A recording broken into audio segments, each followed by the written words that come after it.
Perfect weather. It's 60s. We expect the same tomorrow, maybe some late rain tomorrow, but we should be fine for. But we'll see here what SDC A's team runs now in this coming heat, and Pika A coming up in the last heat for on the women's side. As a sizable crowd is gathered here, right outside Skibo.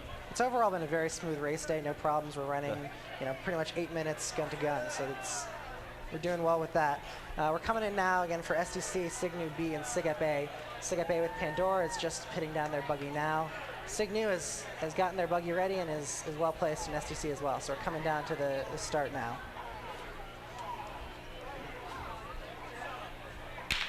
And we're off. And it looks as though SigEp A is taking a strong lead up hill 1. Pushing hard. SDC A is close though. Oh, SDC A is pulling ahead now. Coming up to hill 1, hill 2. SDC A is taking the lead. SigNu B behind them.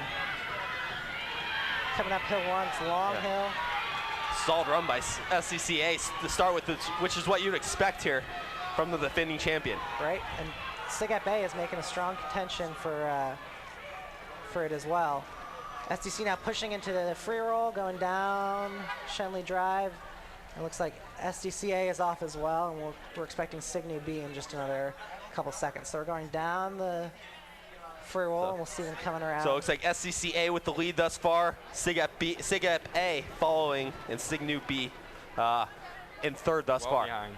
Yeah, and SDC A is coming up now to Panther Hollow and Phipps Conservatory, going around the corner there, keeping it real close to the curbs, a nice tight line through there.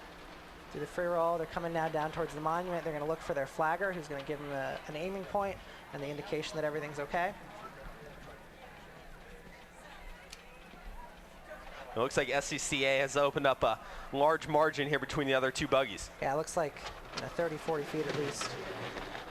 Smooth on the chute there. Very smooth and nice tight turn. And they've got a really sizable lead. So they're going to pick it up now at hill 3 with their pusher. So SDC A on hill 3, Adrian Paher. And it looks like SigEp also just picked up their buggy. But they're almost a whole hill behind. Yeah, a little trouble with the transition there for SigEp A, and finally they get it to hill 3. SigEp in some bright orange and red shirts today. Yeah. These three buggies are well spaced out on the course here. This SDC A is already on hill 4, and now finally SigEp A gets to hill 4, and it looks like SigNu B is still on hill 3. SigNu has fallen behind out of our vision, so they're well behind SDC and SigEp. But SDC now is coming up. SigEp and SigNu are actually close and close. SigNu is making a comeback, and they look like they're going to be passing SigEp on hill 3, hill 4, somewhere around there. So SDC A is going to come in with a large margin of victory here in this heat. SDC A is looking like they might come in at about 2:30, so that'll be the top time for the day by almost 9 seconds. They might have beat their time from last year, 2:31. I think they got in under 2:31 here. It was 2:30 and change, just eyeballing it. Yeah, so we'll get the official times, the semi-official times on our AFIO leaderboard. And a pretty tight race for second place, looks like.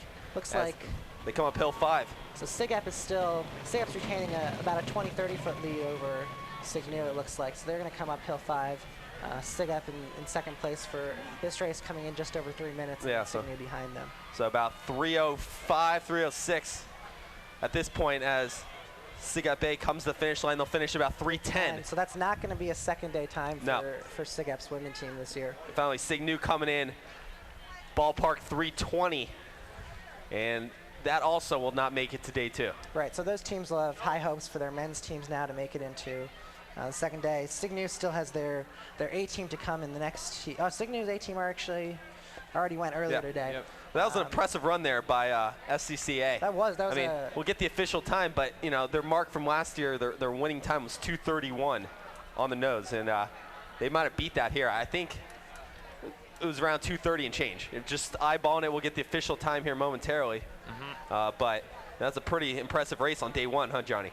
Yep, definitely an impressive run for SDC. Looks like, well, the times aren't official yet, but it definitely seems like they're going to be taking over the lead. SDC A will unquestionably take over the lead by about 8 seconds. But the question I have is, how much effort, how much you want to show your cards on day 1? You just need to qualify for a program like SDC A, where you basically know you're qualifying to day 2. You know, how much do you want to show your hand on day 1? Right. Because it really doesn't matter how you finish here. You got to finish as long as you're first place, second day. safe, right? So big thing here is to get a good qualifying time in and to avoid disqualification. We saw that with SDC A last year, that they had a great time in day 1, but they weren't touching the push bar when they crossed the finish line. So their A team didn't make it to day 2 last year, even though they had a great time. So the drop tests are being administered at this point. How often do teams fail drop tests, Noah? I'm not sure of a real statistic. It's pretty uncommon to see it happen, but it's not that uncommon. I know last year we saw a couple teams that had good runs, and then the drop test